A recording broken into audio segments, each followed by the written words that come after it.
Hello my darlings, and welcome to a series that I like to call A Witch's Home.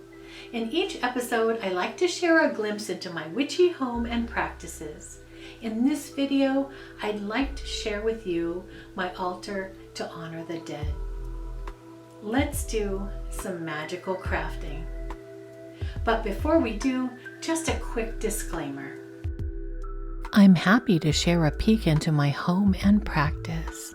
My witchy tools and decor are the result of many years of collecting books, herbs, and magical ingredients.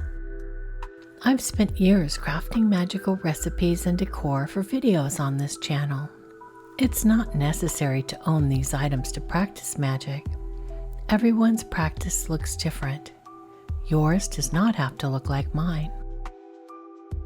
I live in a small house built in 1960. And while we've done some updating over the years, there are still a lot of older decor touches from the past. This fake wood paneling is one of those outdated elements. This wall is where I keep my altar to honor the dead. It's in a spot that must have been a pass-through between the dining room and living room at one point. It's just a narrow little space with 2 shutters covering it. I decided to give the wall a little update by painting over the wood paneling, so I taped off the edges and put a drop cloth down. That's when the kitties got interested in the cloth. Gracie and Lovey thought they might play together. Because Gracie has a mild neurological disorder, sometimes she has difficulty knowing where objects are in space. So playing sometimes looks a little silly. But Lovey is a very mellow, older kitty who's very patient with Gracie.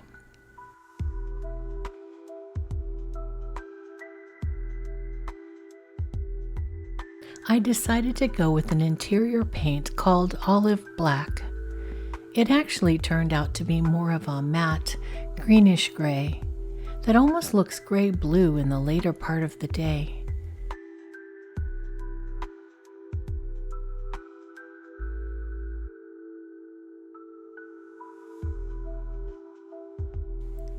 I also painted the inside of the small altar space with the same color.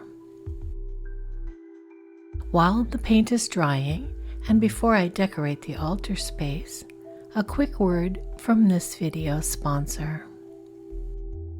This video is brought to you by my patrons. The Magical Crafting Patreon is a space where you can support my work and this channel. There are so many reasons to join. Patreon is where I share the monthly community sigil artwork and post notifications for all of my video content so you never miss an upload.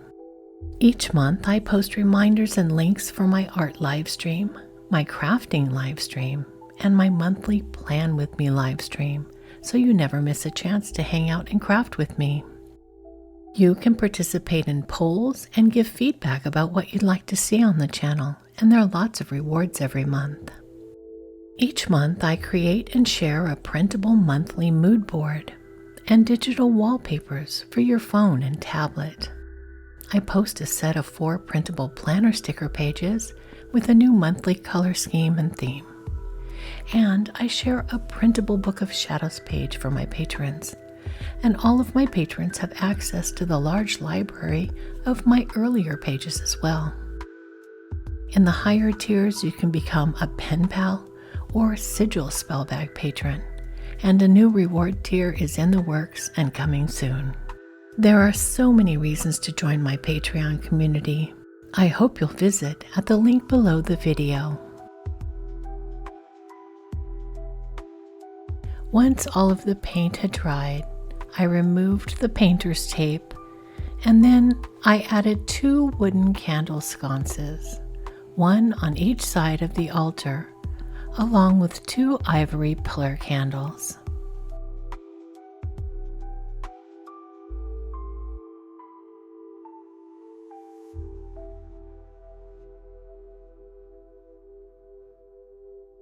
Next, I added a small antique table positioned right underneath the altar. This is a table that I inherited from my grandparents, so it holds some extra meaning and memories. I gave it a little bit of care and a coat of wax to bring back the shine and color. This table will be a nice spot for some seasonal and symbolic decor. Because the shelf is so narrow, I'm filling the wall space with photos and artwork to represent my loved ones.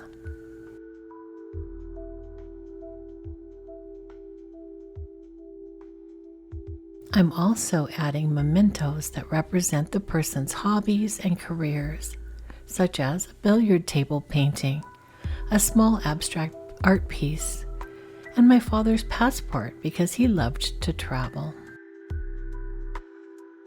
I'm adding this cat candle holder to represent all of the beloved pets we've lost over the years.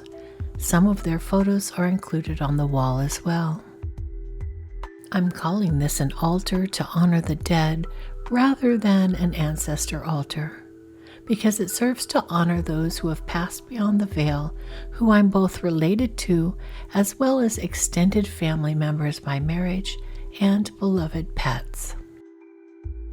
I'm including this red jasper carved skull that I recently picked up on a trip to Idlewild, and I'm flanking it with 2 small crow statues.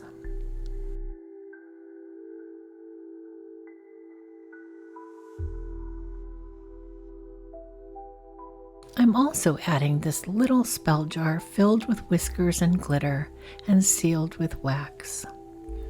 I put a piece of poster tack on the jar so that it can be stuck to the side of the altar near the photo of Vincent. I created a video about grieving the loss of a pet where I crafted this spell jar. I'll link to it below. I'm adding a vintage thread spool and an initial pin from my grandmother, along with this necklace. I'm adding some peppermint candies for my grandfather.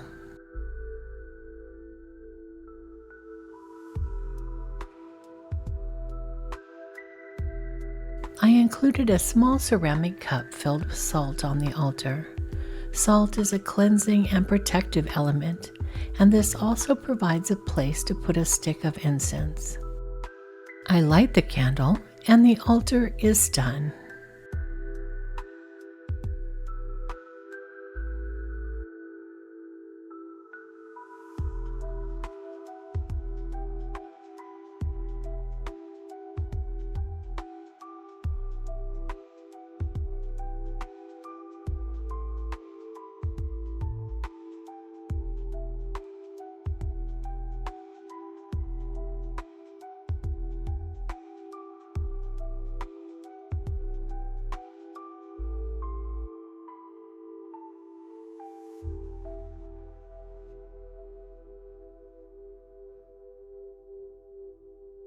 When I want to hide the altar from view, I can simply close the shutters. I also decorated the table below with a memento mori themed arrangement of candles, a skull, bones, mushrooms, dried flowers, a crow, and pomegranates.